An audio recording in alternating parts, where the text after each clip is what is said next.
Ei, sisters, tudo bem? Bom, eu estou muito feliz em estar aqui com vocês, compartilhando desse momento, um momento do nosso primeiro vídeo, da nossa primeira gravação para o projeto das Black Sisters do Compliance. Então, é uma alegria enorme estar compartilhando aqui com vocês nas Black Sisters, esse movimento incrível, fundado pela Dione Assis, que tem pouco mais de um ano e mais de 2.000 sisters, entre sisters advogadas no Brasil e fora do Brasil, em diversas áreas de atuação.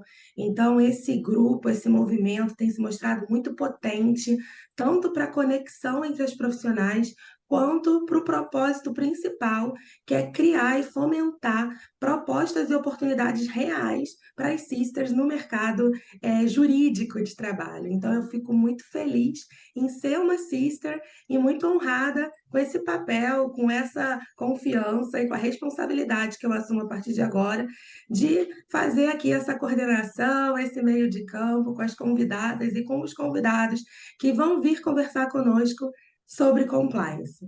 Hoje já está aqui dividindo a tela comigo, desse lado, na verdade, já está aqui dividindo a tela comigo a Dani, como ela prefere ser chamada, mas ela vai se apresentar melhor para vocês. A Dani é uma profissional incrível, com uma trajetória jurídica já de muitos anos e que fez, como muitas de nós já fizemos, ou as que ainda pretendem fazer, a transição de carreira dessa área exclusivamente jurídica para o compliance. E aí, Dani, eu vou jogar a bola para você, porque eu tenho certeza que ninguém melhor do que você para se apresentar. E já vou jogar também uma pergunta que é para você contar para gente como é que foi esse movimento, se foi uma decisão a transição para o compliance, ou se ela foi um movimento mais natural de carreira e você abraçou a oportunidade e foi. Conta para gente, se apresenta e já dá esse pontapé inicial sobre o seu início no compliance. Legal, super obrigada, Débora. Olá, sisters, a honra é minha, eu estou muito feliz de estar aqui com vocês. Um agradecimento aí a Dione e a Maria Cecília que fez essa ponte, é uma alegria realmente. É, Como a Débora disse, Daniela Piffer, eu prefiro que me chamem de Dani, porque quando vem Daniela vai vir bronca, tenho certeza, ou vai ser muito formal e não é exatamente meu estilo. Sou de São Paulo, fui nascida e criada no ABC, em São Bernardo do Campo. Fui fazer direito porque eu queria muito ser promotora, e veja só onde eu fui parar, né? Mas o direito era isso, eu achava que eu ia mudar muitas coisas no mundo.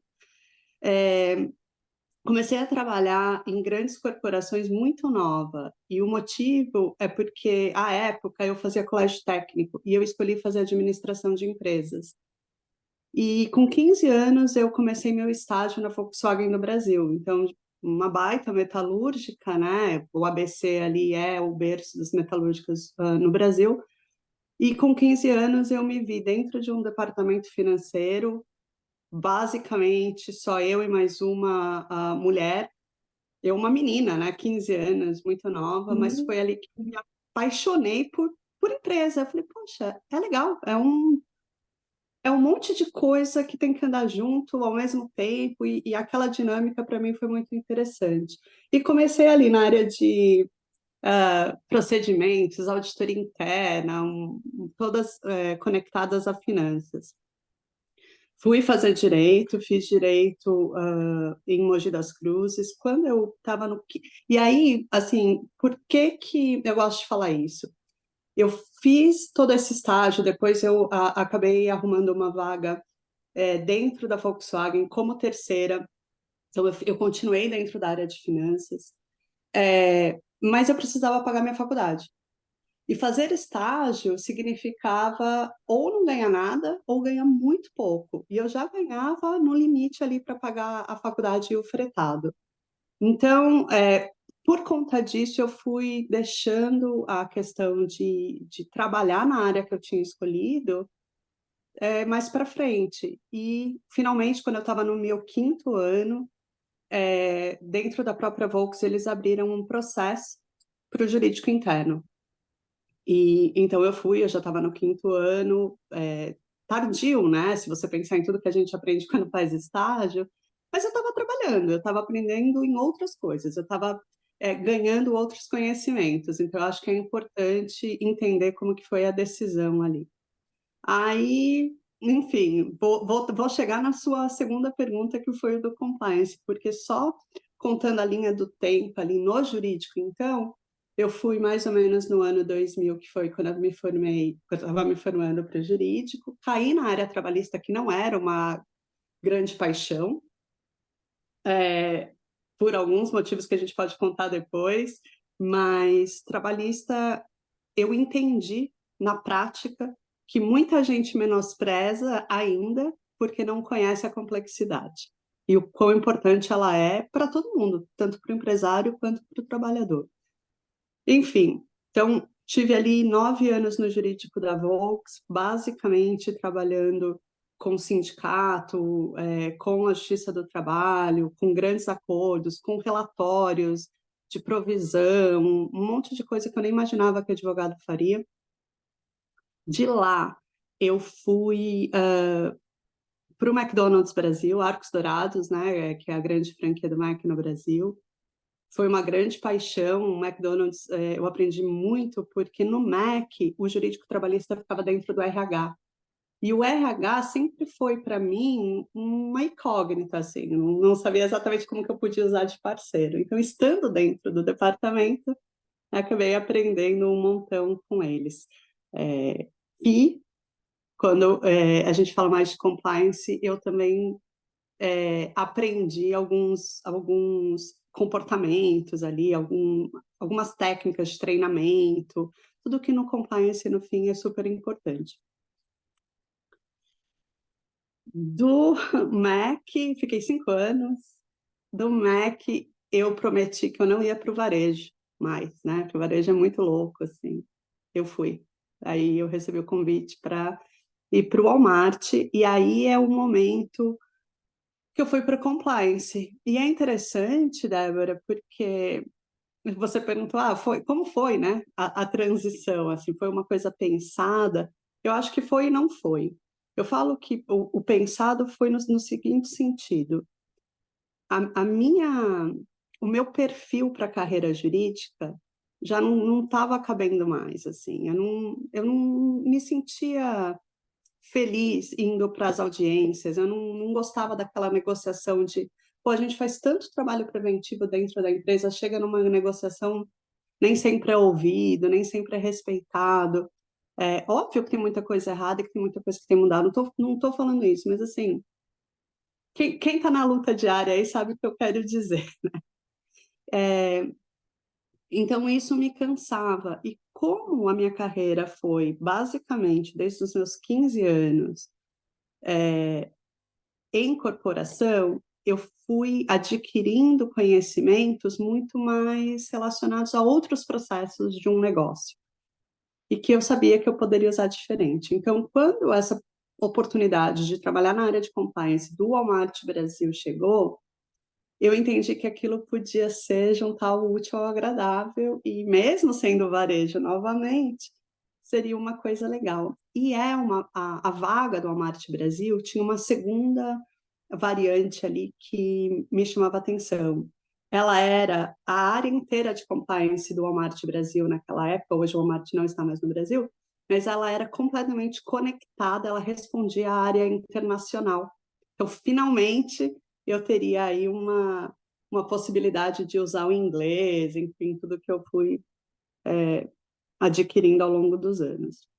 Então, e aí eu vou deixar você me perguntar, me interromper, enfim, porque eu estou falando um montão aqui, mas quando eu cheguei no Walmart Brasil, a vaga, então, era compliance trabalhista e privacidade. E compliance trabalhista era, na época, principalmente, a minha zona de conforto, e privacidade eu não fazia a menor ideia do que estava acontecendo. Então, começaram aí muitos desafios ao mesmo tempo, né? Mas eu falo que foi pensado e não foi porque aconteceu, mas no fundo, eu precisava sair do jurídico, com certeza. Não, é muito, muito bacana ouvir da tua trajetória e uma frase me marcou bastante porque eu me identifico com isso, de certa forma. Eu não cabia mais no jurídico. Essa frase me marcou, porque é verdade, quando a gente, às vezes, a nossa experiência profissional, ela acaba trazendo tanta informação complementar e a gente começa a adquirir um conhecimento do negócio, principalmente, né, para quem tem a oportunidade de trabalhar com clientes, pessoas jurídicas, seja em escritório, atendendo, né, clientes, pessoas jurídicas, ou seja em company, né? Como advogadas, Uhum. advogadas de empresa. E a gente começa a ter uma visão tão ampla do negócio que só responder do ponto de vista jurídico fica pouco, né? A gente É, precisa contribuir mais. É como se, como a gente começasse a perceber que a gente pode contribuir mais com o negócio. A gente vira ali um business partner, né? A gente quer, exato. de fato, apoiar o negócio de uma outra forma que não só a forma jurídica. E o outro ponto que me chamou a atenção na sua fala é essa interface do trabalhista com o compliance, e você foi para uma vaga que o mote ali, né? O título da vaga, da posição, era Compliance Trabalhista e Privacidade. Então, aqui Exato. eu vou fazer uma pergunta barra provocação, porque a gente sabe que Uhum. a gente tem uma linha dentro do compliance que diz que a empresa ou tem compliance ou não tem. E aí, para Uhum. essa linha, compliance trabalhista, compliance financeiro, compliance tributário, isso é balela, não é assim que a banda toca. Ó, e tem uma outra linha que não, que fala que segmentar é preciso até para poder dar conta de todas as especificidades envolvidas ali em cada área, principalmente dependendo, e aí aqui já dando talvez um direcionamento do que eu penso, mas principalmente dependendo do tamanho da empresa e do volume de negócio que aquela companhia gera, né? Então, eu queria fazer uma provocação nesse sentido, para você falar um pouco sobre isso, né? Sobre o compliance geral e sobre o compliance segmentado. E quero aproveitar para fazer uma outra provocação também. Quando você fala que o guarda-chuva ali, que o título da vaga era compliance trabalhista e privacidade, e em privacidade você não sabia muito bem o que estava acontecendo, eu acho que isso já deixa um recado e uma mensagem forte para quem está assistindo, né? Para as sisters que vão assistir. É, precisa ter coragem, né? Sim. Precisa de ter, precisa, coragem é um elemento necessário, porque a gente vê muitas vezes nos nossos encontros da Black Sister, e os comentários são de que isso funciona para o gênero feminino.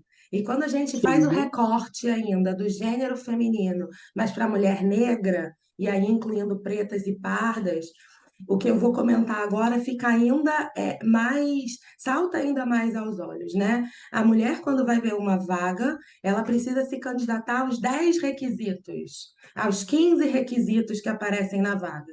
Um homem, às vezes, vê 15 requisitos, atende três e fala: Eu sou o melhor para essa posição. E vai.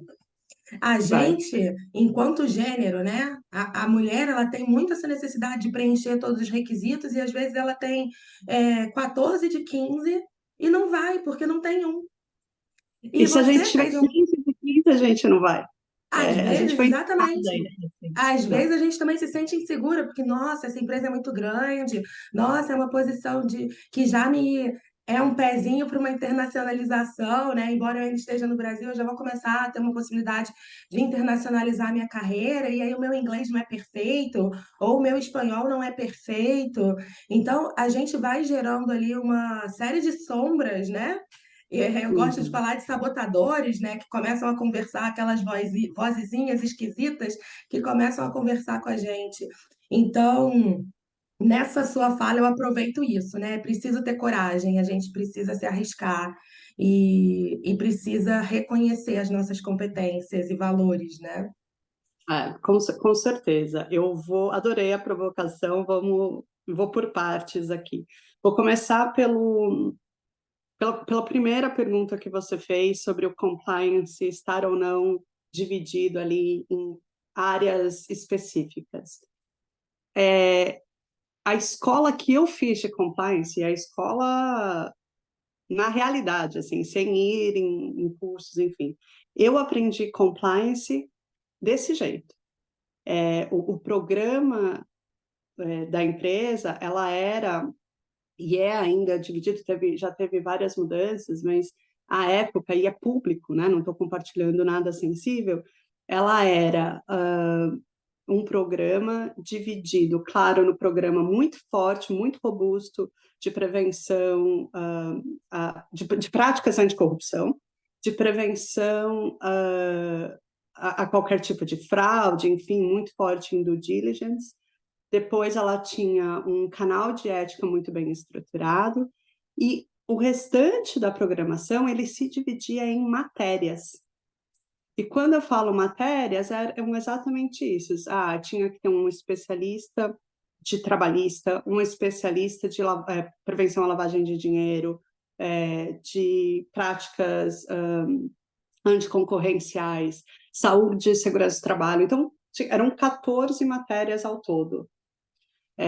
Essa foi a escola que eu fiz. Eu nunca trabalhei numa empresa com uma escola diferente dessa. Então, eu acredito no que eu aprendi. Acho que é um pouco mais fácil se você tiver um CCO ou um CCO, né, um Chief Compliance Officer, que tenha especialistas fortes nessas matérias, acho que anda bem. Enfim, sem entrar em programa, sem entrar nessa parte muito específica, Débora, mas respondendo a sua pergunta, é a escola que eu aprendi e tem dado certo. Eu depois participei aí, e quando eu falei de carreira, eu só pulei, né? Porque eu fiz o Walmart Brasil e vim para o Walmart aqui nos Estados Unidos. Hoje eu moro numa cidade chamada Bentonville, que é no Arkansas, e é a sede do Walmart.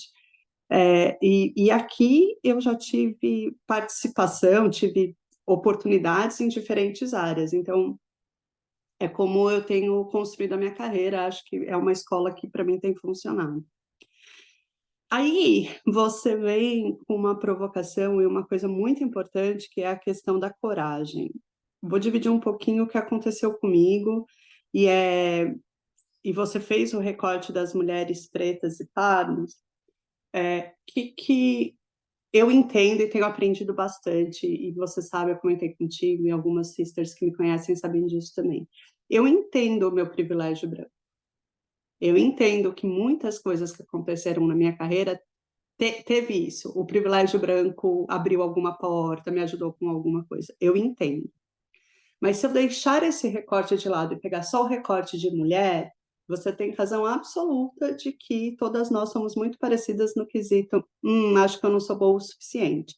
E eu me sabotei por muitas vezes. Não foi nenhuma nem não, foram muitas vezes. Quando eu estava no MEC,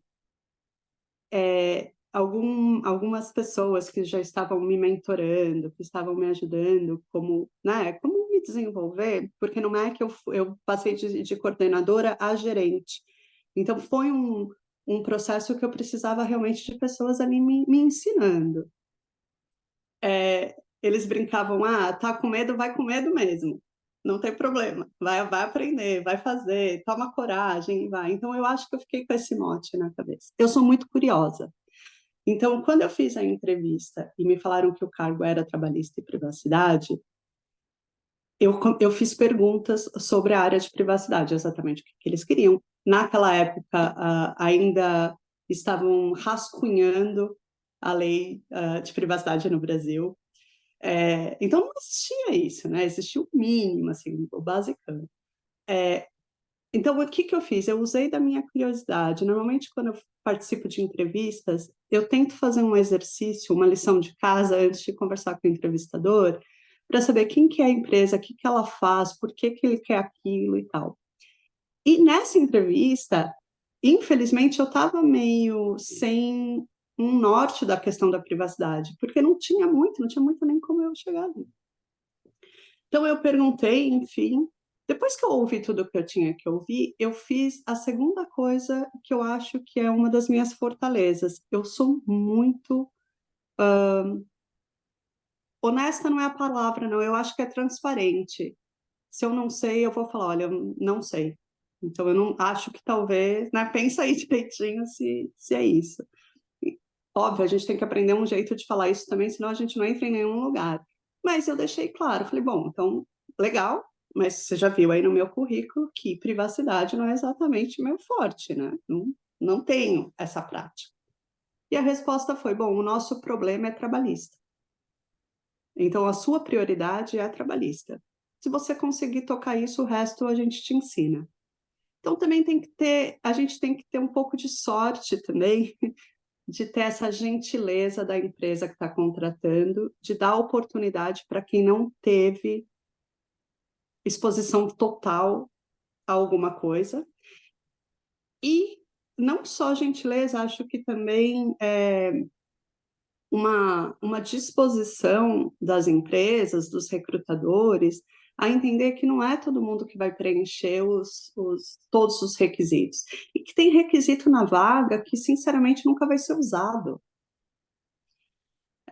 Então, sei lá, eu tenho discutido bastante isso em outros grupos, assim, poxa, será que você precisa colocar isso mesmo?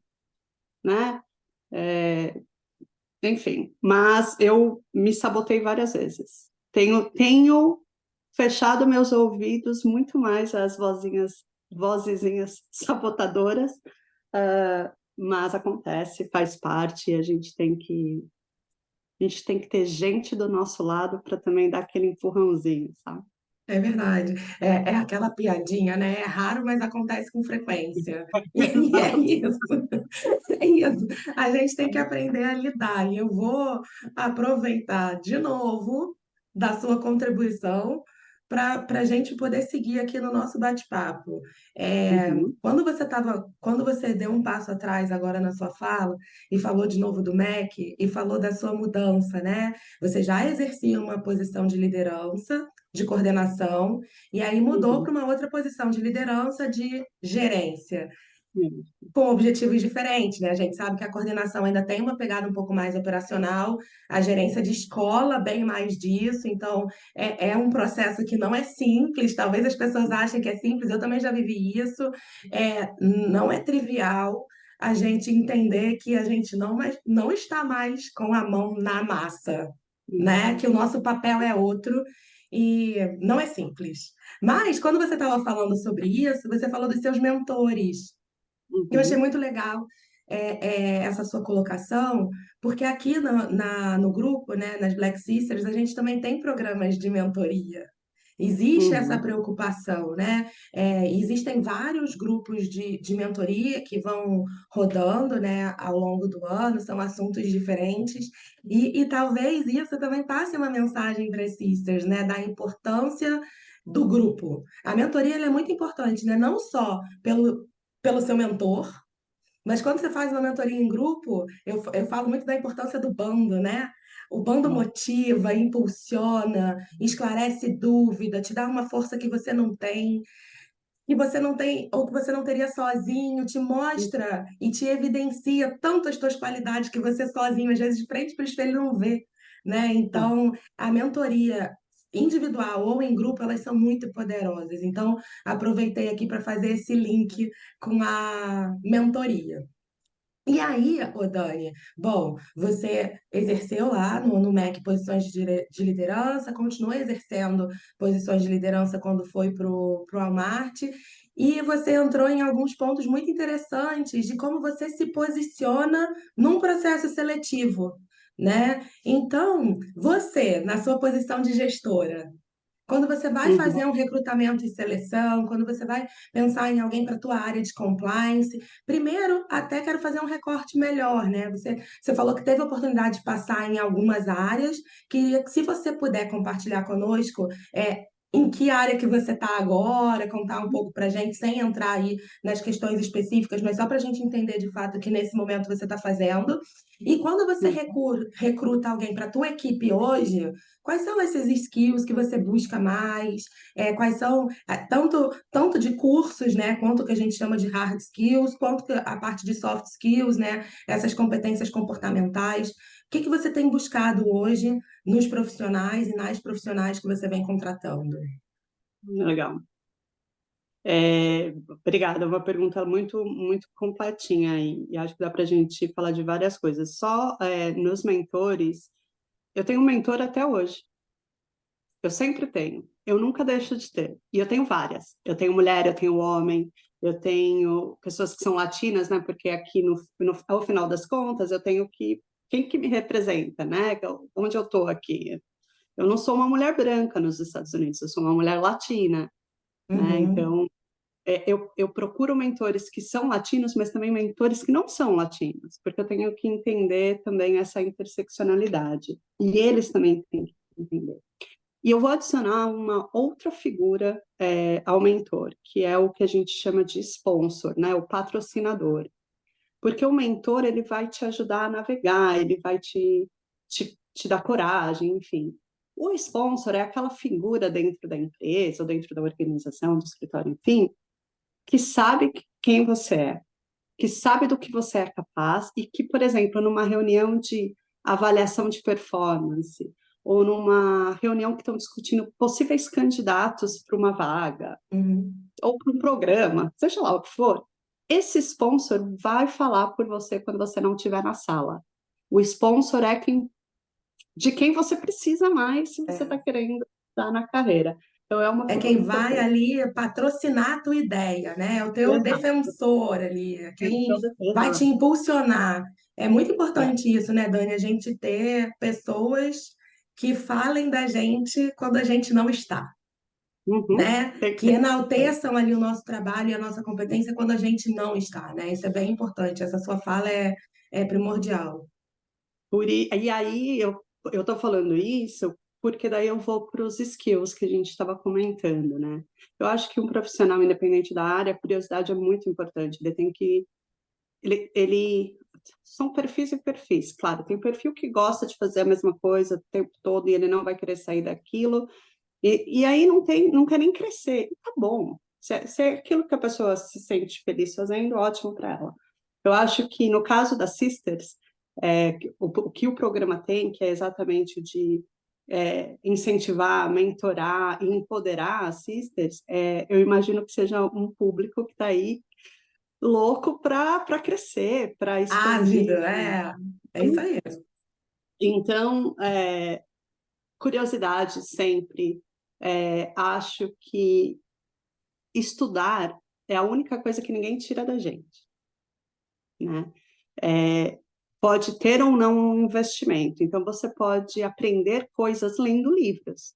E se você não tiver dinheiro para comprar um livro, você vai na biblioteca ou você pede emprestado. Tem vários coletivos aí que trocam livros, por exemplo. É, muitos jornais você consegue ler um ou dois artigos ali gratuitos. Então, assim, existem coisas que você realmente precisa separar um dinheiro para poder investir, e eu encorajo isso, porque eu acho que é, é o que ninguém tira de você. E tem as coisas que você consegue ir observando no seu dia a dia que vão te ajudar na carreira, no seu desenvolvimento. Acho o skill, quanto mais. Depende da vaga, né? Mas vamos supor que a gente está procurando aí um coordenador de compliance trabalhista. Vou usar essa vaga. Eu acho que, óbvio, tem que entender da legislação trabalhista, tem que entender minimamente do que é um controle do ponto de vista de compliance, né? O que é um programa de compliance, por que compliance é diferente do jurídico, por que a gente não vai dar, a gente compliance, não vai dar uma opinião legal, mas a gente vai assessorar ali a ter um programa seguro, para que depois o jurídico tenha mais facilidade de defender, por exemplo, em um processo, ou que numa discussão, enfim, com agentes do governo tenha mais possibilidades de êxito, que conheça as ferramentas que hoje são usadas, não só eletrônicas, enfim, Microsoft, qualquer ferramenta do tipo, mas que tenha também conhecimento de outras ferramentas, né? Hoje muita gente usa Canvas, usa outras ferramentas de apresentação, então Se você tiver esse conhecimento, legal, desde que a empresa vai usar. O que tem usado muito, o que tem pesado bastante para esses profissionais também é a análise de dados.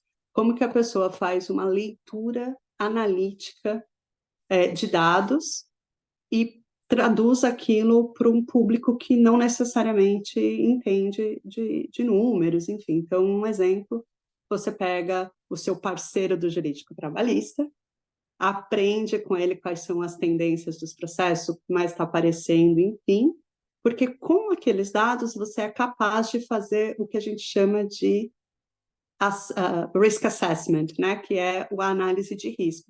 E aí você volta para o seu programa e começa a pensar nos controles. Então, eu acho que esse é um skill importante de ter, se você conseguir fazer análise e interpretação de dados.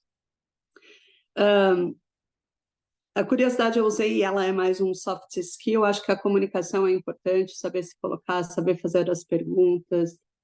O profissional de compliance, normalmente, ele é colocado numa situação complicada do ponto de vista de soft skill, porque ele, normalmente, ele vai ser desafiado, né? Algumas empresas entendem que um profissional de compliance está ali só para colocar mais uma barreira no meio da estrada, né? Só para desacelerar ali o processo da empresa, quando na verdade a gente deveria estar protegendo. Então, eu acho que é um skill, talvez um dos mais importantes, é saber o quanto que essa pessoa, quando desafiada, consegue se manter ali dentro do propósito do que ela foi fazer. Falei de estudo, da parte técnica, eu estou indo voltando entre um tipo de skill e outro, Débora, porque eu sei que no Brasil, assim como aqui nos Estados Unidos, na Europa, são muitas as certificações para o profissional de compliance, né? E num outro bate-papo que eu tive com vocês, eu até comentei, eu, por exemplo, não tenho uma certificação em compliance, porque, como eu já contei, a minha experiência foi trocando pneu e o carro andando, trocando pneu e o carro andando. Eu fui, sim, fazer outras certificações agora, fiz uma em ética, que é a área que eu estou, fiz uma em a responsabilidade social dentro da cadeia de suprimentos, eu achei que era uma certificação que eu tinha que fazer, eu fui fazendo conforme eu achei necessidade. Agora, se a Sister quer entrar numa empresa onde a exigência número 1 é uma certificação, ela não tem como fugir daquilo, Tem que né? ter. Tem que ter. O quanto aquilo vai acrescentar ou não na carreira dela é uma outra conversa, né? Eu acho, aí eu volto à primeira coisa que eu disse. Tudo que você estudar e que você absorve é seu, ninguém vai tirar. Então você não vai perder o que você estudou. A certificação em si, eu acho que é uma coisa que ela tem que entender se ela precisa daquilo para seguir. Então, esse é o meu ponto em relação à certificação, porque eu sei que quando a gente fala de compliance, é uma das coisas que mais aparecem, né? Precisa ser certificado, tal, tal, tal. Não sei se precisa mesmo. De repente, a pessoa tem uma carreira jurídica espetacular, que fez um preventivo por anos num escritório, com clientes interessantes, com clientes em diversos ramos da indústria. Será que essa pessoa não consegue mesmo ocupar uma vaga legal de compliance, né? Uma vaga bacana? Então, é a minha provocação de volta em relação a esse ponto de certificação. Mas estudar nunca é de Demais. menos. É, É isso. mas falei errado. Ah, ai, não, Acho falamos que a tem mesma tudo, coisa, né? mas é isso. Estudar nunca é demais, né? Ninguém tira o que a gente sabe. Não tira. E aí eu vou usar o exemplo do idioma, porque eu acho que é importante falar. É, eu fui fazer inglês, eu era bem nova e eu odiava, com todas as minhas forças. E o meu pai e a minha mãe sempre falaram o seguinte para mim: minha mãe, dona de casa, e o meu pai trabalhando na indústria. Meu pai sempre falava: bom, o que eu consigo te dar é isso aqui, ó. Eu fiz escola estadual até o colégio. Então, o inglês ele conseguia pagar. E ele falava: tá aqui, estou pagando, e você vai fazer, porque um dia você vai precisar. Mas eu não vou usar. Isso aí, se você não vai usar, é outra história. Então, eu fiz aos trancos e barrancos, porque eu não gostava. Fiz um intercâmbio, eu tinha 17 anos, eu peguei aquele meu dinheiro que eu estava ganhando na Volks ali no estágio. Como eu estava no colégio, eu não pagava colégio, o técnico. Então, eu consegui fazer um intercâmbio de verão para eu poder pegar um pouquinho de proficiência na fala, mas eu tinha que fazer. E hoje eu sei o quanto foi importante, porque quando eu fiz essa mudança para cá, eu achava que eu era fluente. É isso. Não é bem assim, né? Não é exatamente assim, mas são histórias, enfim, eu acho que são coisas que a gente vai vivendo e vai aprendendo. Mas tem que estudar, idioma tem que estudar, pelo menos um. É importante. É importante, e isso tem sido muito trabalhado também, né, no grupo. Tem sido feitas parcerias com esse objetivo de propiciar o estudo de idiomas, principalmente o de inglês. A gente acaba encontrando uma outra barreira, né, porque a gente sabe que aprender uma nova língua quando a gente é criança, a gente tem ali uma facilidade maior do que quando a gente já está numa idade mais avançada, quando nós já temos outros tipos de responsabilidades e frequências de atividades na nossa rotina diária, mas é possível. Eu vivi um pouco isso também, fiz aos trancos e barrancos. Nossa, eu detestava o inglês, então eu fui mudando, até conseguir encontrar alguém que me desse aula de inglês. E quem foi? Minha madrinha. A minha Olha só. madrinha, no final das contas, a minha madrinha falou: Você não quer fazer curso nenhum? Não tem problema, eu vou vir aqui e eu vou te dar aula de inglês com figurinhas. E ela recortava, na época, umas figurinhas de livro e ficava me ensinando, enfim. E assim foi. E depois também, já bem mais velha, não com 17 anos, eu já estava com uns 20 alguma coisinha, eu também consegui fazer um intercâmbio e tal. Mas isso é bem relevante, né? A gente É, fazer a nossa administração de tempo, a financeira e de carreira de uma forma que elas sejam coordenadas para deixar a gente pelo menos mais perto, um degrau mais perto daquilo que a gente está objetivando, né? Então, não é sobre não fazer a certificação, é sobre fazer a certificação se ela for necessária para o seu objetivo.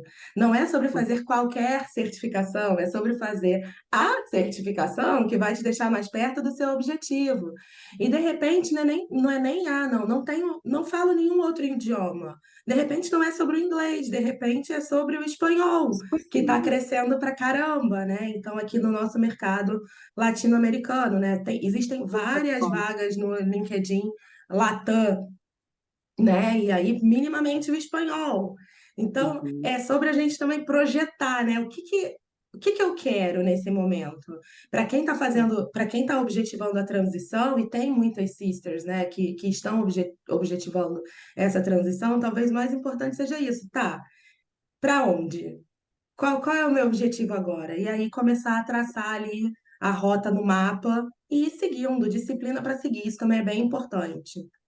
Disciplina é primordial, eu diria, principalmente, como você disse, quando a gente já está numa fase adulta, a gente tem que administrar muitas caixinhas ali na nossa vida, Uhum. né? Principalmente se a sister já foi, se tiver casada ou não for casada, mas ela tem ali filhos para cuidar ou cuida dos pais, enfim, seja lá as outras coisas que a gente tem para fazer aí para administrar, além, óbvio, do sonho da carreira, né?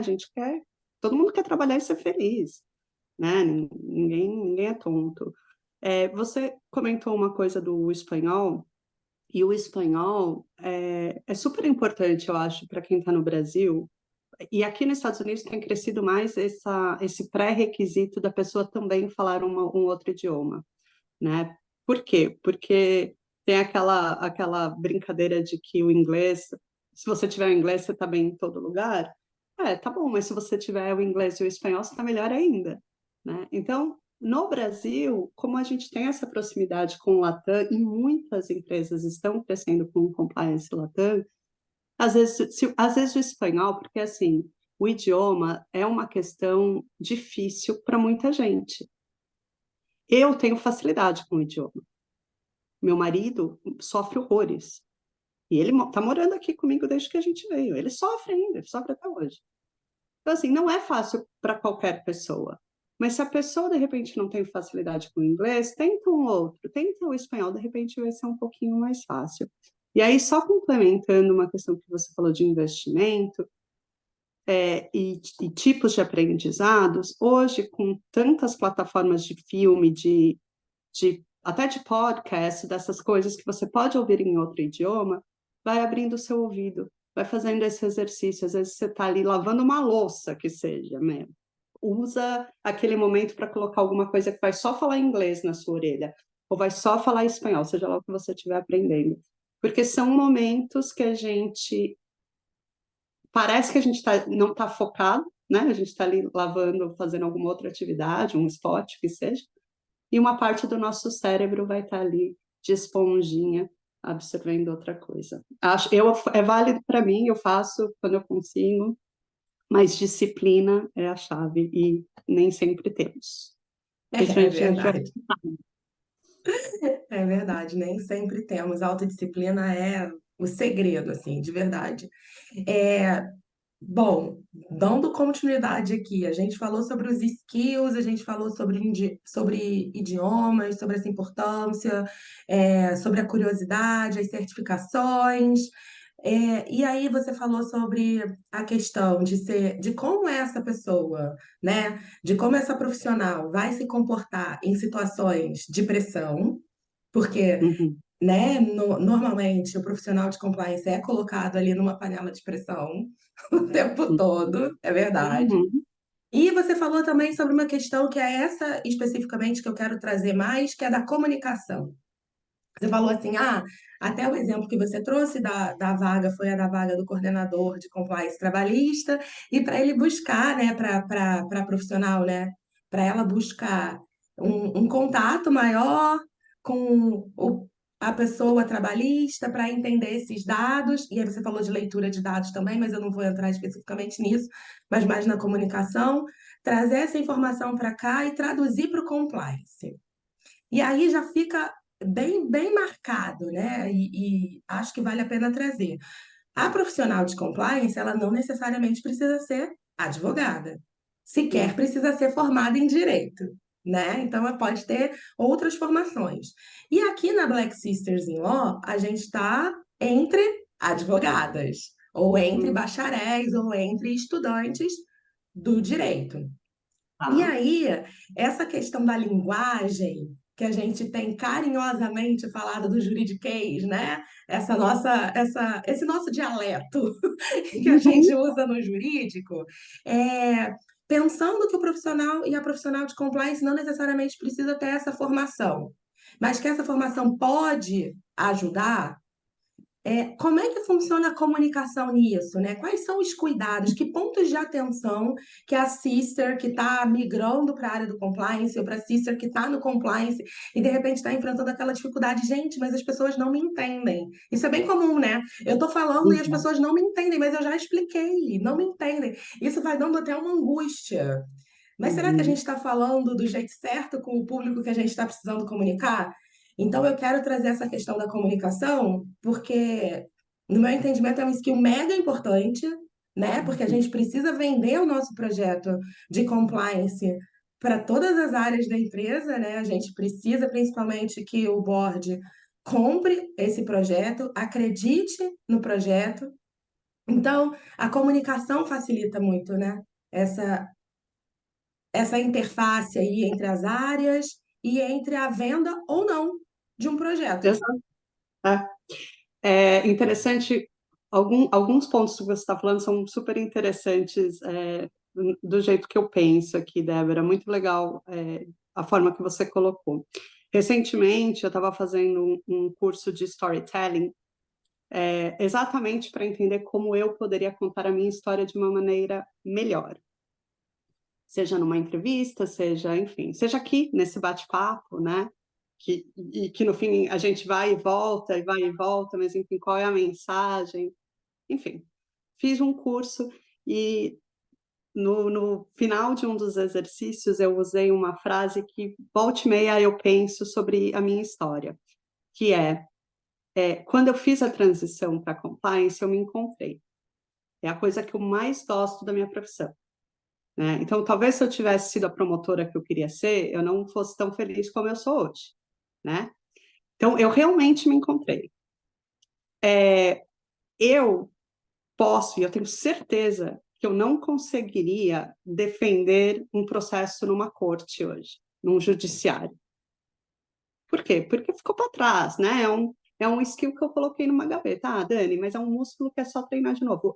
Mas hoje, esse meu skill para eu ir num judiciário, para eu enfrentar juiz, advogado da outra parte, não quero, não gosto, não tenho a menor vontade de voltar a fazer. Eu me coloca numa reunião de board, ou não precisa ser de board, não, porque a gente fica falando de board, parece que, poxa, né, não. Me coloca ali numa reunião só com os meus pares e que eu preciso defender meu projeto. Ah, Débora, isso é uma coisa que eu vou fazer. Então, eu terminei contando a minha história assim, bom, no final das contas, eu não consigo defender uma pessoa num judiciário, provavelmente, mas eu defendo um projeto como se ele fosse o meu cliente mais importante. E ele né? É o que eu acredito, é o que eu acho que vai controlar o risco, é o que eu acho que vai mitigar o risco. Hoje, na área de ética, que é onde eu estou, ler um relatório de investigação e chegar numa recomendação que eu acho que é o certo para o negócio, é o certo para todo mundo. Então, é pegar o que a gente aprende no jurídico, tirar um juridiquês, como você mesma disse, e transformar aquilo numa mensagem para o negócio. A comunicação dentro de compliance, e como qualquer outra área, ela tem que ser voltada, ela tem que ser preparada com muito cuidado e carinho para o seu público. Quem é seu público? Se seu público é o bode, você tem que ser sucinto, você tem que ser específico no que você quer, né? Então, qual é o problema, o que que você vai fazer e quando que você vai ter o resultado? Pronto, fala e sai. Quanto vai custar também é importante. Então, ou se você vai fazer um treinamento de compliance para um público de chão de fábrica, primeiro, será que eles precisam saber o que compliance significa? Né? Não, Será nem que ele... precisa, né? Nem precisa perder esse tempo de explicar. Exato. Não, não. Eu vou contar uma história de 2 segundos, acho. Não, 20. A gente estava fazendo uma campanha de compliance na empresa, no Brasil, e a gente queria que eles não tivessem exceções de ponto. E isso era uma campanha da área de compliance trabalhista. Então, zero exceção de ponto. Zero não, né? Mas o mínimo possível, zero não existe. E aí a gente chegou um dia para falar com o pessoal de piso e a gerente de RH chegou toda feliz com uma camiseta. E a camiseta falava: aqui somos no compliance. Em português, aqui somos no compliance. Mas no compliance, não. Ela a gente não vai ter exceção de ponto, é no compliance. Eu falei, não, o compliance é fazer certo. E aí, na hora, eu falei, óbvio, ninguém contou, ninguém explicou, ninguém entendeu. Então, cuidado, porque às vezes é o jeito que a gente usa as palavras. E o compliance, como o próprio nome diz, a gente usa muito termo inglês, né, Débora? Acho que também tem que ter esse cuidado aí na comunicação. Eu acho que comunicação é uma das melhores ferramentas do profissional, tanto do jurídico como no compliance, mas é importante não só que ele fale inglês, tá? Mas que o português seja bem bonitinho também, senão não ajuda, É verdade. É, né? não adianta, não adianta. Até porque senão não vai conseguir traduzir o que precisa para o público que precisa ouvir, né? Enfim, isso de saber falar português já é uma outra história. É. Mas, enfim, você trouxe uma questão interessante sobre o seu curso recente de storytelling, né? Para Uhum. contar a sua história. E existe um mentor aqui do Brasil, que é o José Roberto Marques, eu não sei se você conhece, ele é fundador do Instituto Brasileiro de Coaching. E ele aqui no Brasil foi o que começou esse processo. E ele costuma falar uma frase que é a seguinte: você é a história que você conta sobre você. Que história Que você tem contado? Então é isso, né? Que pontos da nossa história a gente gosta e resolve e decide intencionalmente dar ênfase para mostrar no mundo quem a gente é, né? Isso é é isso, bem bacana. Isso é muito bacana. E a gente não precisa ter uma história só, né? A gente precisa ter uma história congruente, mas a gente pode ter uma história que conecte mais com um determinado público, uma história que conecte mais com um determinado assunto, e saber fazer essas adequações na nossa história talvez seja a cereja do bolo, né? A grande arte, para a gente eu falo conseguir que se posicionar em ambientes diferentes. é uma concha de retalhos, né, Débora? E assim, a nossa história ela é construída minuto a minuto. Às vezes acontece uma coisa agora, que eu e você, a gente está conversando, pô, a gente tem um insight, um negócio, fala, caramba, né? Isso vai ficar na minha história para sempre, entendeu? Acho que é isso, assim. E, Ô, e a gente vai. Dani, o papo tá ótimo, super agradável, mas a gente precisa Alô! se encaminhar aqui pro fim. E aí eu vou deixar duas questões para você, para, enfim, você comentar com as sisters, porque eu acho que certamente elas ficaram curiosas e devem querer saber mais sobre isso. Um ponto da Uhum. tua trajetória que é bem marcante é a internacionalização da tua carreira, né? Você já trouxe isso em momentos diferentes da tua fala. E se você puder compartilhar aqui conosco, enfim, quais foram as dificuldades que você enfrentou e o que que você sugere para uma sister que esteja buscando um caminho de internacionalização de carreira? Esse é um Tá. ponto. E para fechar, eu queria que você trouxesse também os teus principais aprendizados. Assim, se você pudesse trazer o seu principal aprendizado, ou dois principais aprendizados que você teve aí ao longo do teu percurso no compliance, para compartilhar com a gente, assim, compartilhar com as Uhum. sisters, quais seriam? Tá bom.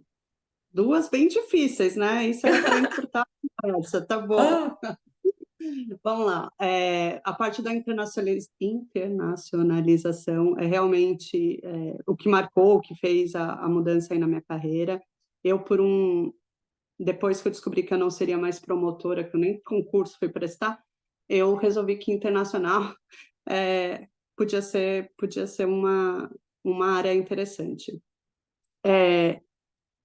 Fui me preparando com o idioma, mas cada caso é um caso, tá, Débora? O meu caso, ele foi um pouco diferente. Como eu estava numa área que já reportava para a área internacional, a pessoa para quem eu respondia estava saindo da empresa e foi lá como sponsor e falou: olha, a Daniela seria uma forte candidata, por que que vocês não perguntam se ela tem interesse? Então foi um caminho meio ao contrário, né? Eu não estava o tempo todo indo, me aplicando a vagas, enfim. Por que que eu estou falando isso?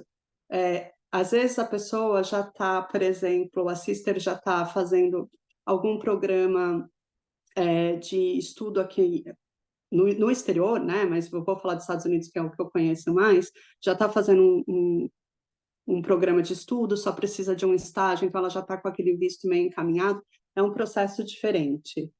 O meu processo, eu já estava numa empresa que ia me dar todo esse caminho já mais fácil, assim, né? Já ia cuidar de um visto, já estava cuidando de mim como, olha, se ela passar no processo, ela vem pronta para cá. Então, a parte burocrática de você ir trabalhar fora do Brasil, o meu caso é um pouco diferente, mas acho que tem vários perrengues aí que são iguais. Acho que o outro processo, quando você está sozinha, né, indo por conta própria, é importante que a sister crie um network, que ela entenda quem são as pessoas que estão fora que podem ajudá-las. E se você tiver alguém que esteja nesse meio de caminho e precise, sei lá, às vezes conversar com um advogado aqui, um profissional aqui, me conta, às vezes a gente conecta com alguém. Como desafio, eu acho que o meu maior desafio foi pessoal, e ninguém me contava isso, ninguém nunca me contou isso, então eu faço questão de compartilhar. Eu não tenho filhos, então todo mundo achou que ia ser uma facilidade eu pegar a minha malinha, meu marido e vir para cá e ganhar em dólar. Durante 3 meses eu chorei todos os dias. Caramba! Eu morria de saudades dos meus amigos, eu morria de saudades dos meus pais, eu não morava com eles já há muitos anos, mas eu tinha muita saudade do Brasil. E eu tenho muito orgulho de ser brasileira.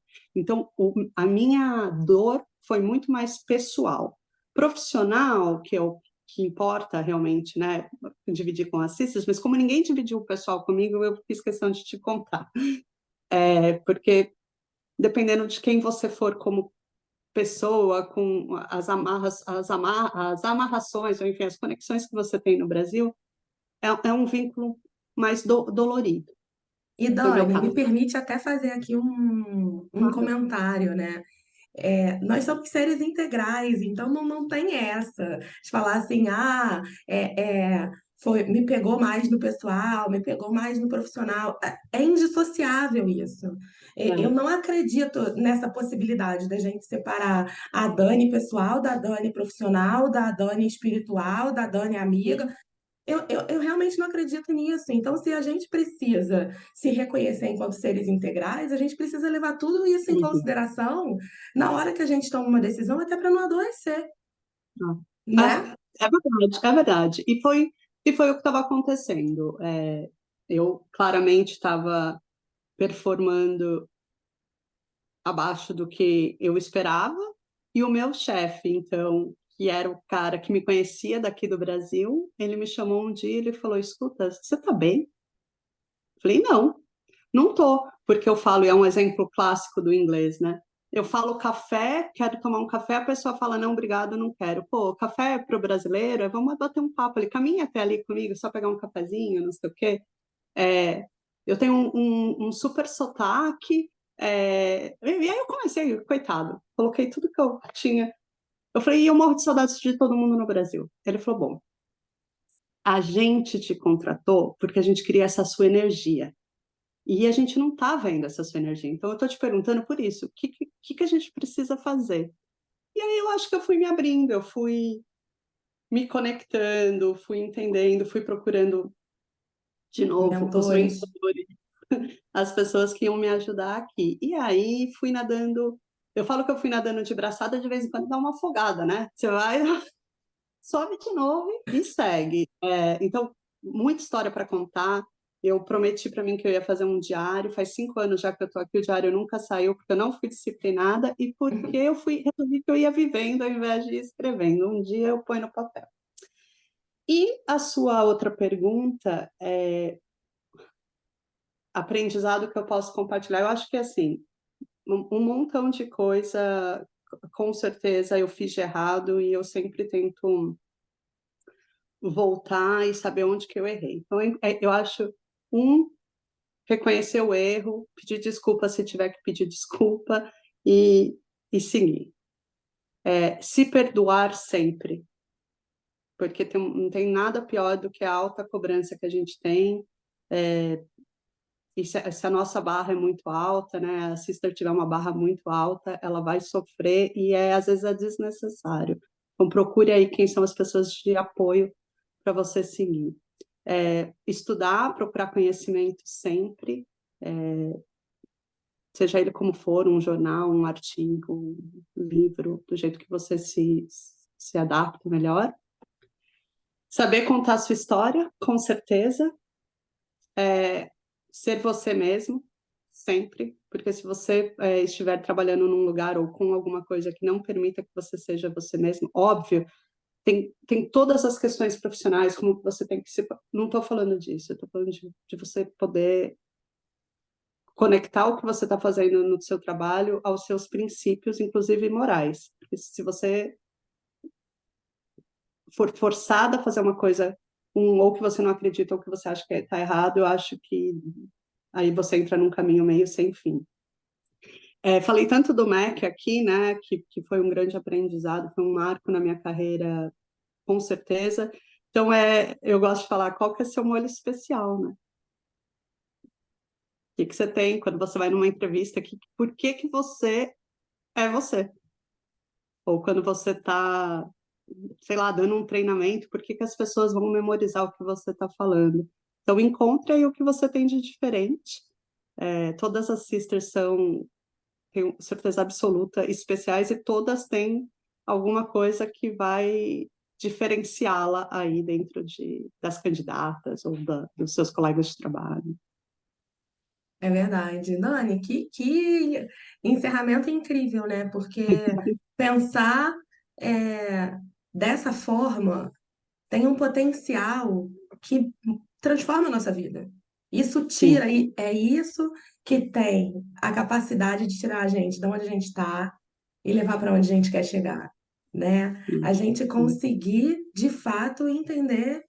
Tá bom, mas eu sou diferente, eu sou singular, eu gosto muito dessa palavra. Nós somos singulares, né? E qual é a minha singularidade? Talvez seja a minha história, talvez seja a minha lente, a forma como eu enxergo a história, né? Verdade. Então tem tanta coisa que torna a gente singular, e o singular está no simples. A gente está falando, é a história simples. A nossa história não é simples, mas assim, como é nossa, a gente encara assim como se fosse trivial. Mas, tá na nossa mão já, é isso que eu quero dizer. Não é nada que a Uhum. gente precisa, assim, a gente não precisa inventar a roda, já está na nossa Uhum. mão. A nossa Já tem. singularidade já está na nossa mão, já está dada, é nossa. É só a gente aprender de fato a como contar essa história. E Dani, assim, fico super honrada de poder ter batido esse papo com você, dividir, de você ter tirado um tempo na sua agenda para compartilhar da sua trajetória conosco. Uma alegria. Vou aproveitar para reiterar o agradecimento que no início você fez à Maria Cecília, que construiu essa ponte, que agora está feita. Então, assim, as sisters já ouviram, e quem tiver aí, de repente, num processo de internacionalização de carreira, que esteja precisando de uma ponte, que a gente pode eventualmente construir isso, construir esse diálogo. Isso é muito importante, né? A gente estabelecer redes no meio do caminho, né? Construir essas redes no processo é o que vai tornando a gente mais forte enquanto pessoa, enquanto movimento, para que a gente alcance voos ainda maiores. Então, Dani, muito obrigada. Desculpa, eu te cortei. Eu estava só te agradecendo, e concordando contigo. Eu que agradeço, de novo, uma honra. Estou à disposição. Se for alguma dúvida, por favor, me contatem. Vou sempre fazer tempo, porque eu sempre agradeço quem faz tempo para mim, então acho que é o mínimo. E sim, a ponte está construída, continuem fazendo as pontes e não deixem de reconectar com pessoas, é sempre importante. Não esqueçam de quem te ajudou, né, em algum outro momento. E aí a rede vai ficando enorme, assim, e super forte. Façam isso. Verdade. Obrigada. De Obrigada. novo, muito obrigada. Eu que agradeço. Obrigada. Pessoal, a gente vai ficando por aqui nesse nosso encontro. Em breve teremos outro com uma nova convidada ou um convidado conversando aqui com a gente sobre compliance. Obrigada e até a próxima. Tchau, tchau. Tchau.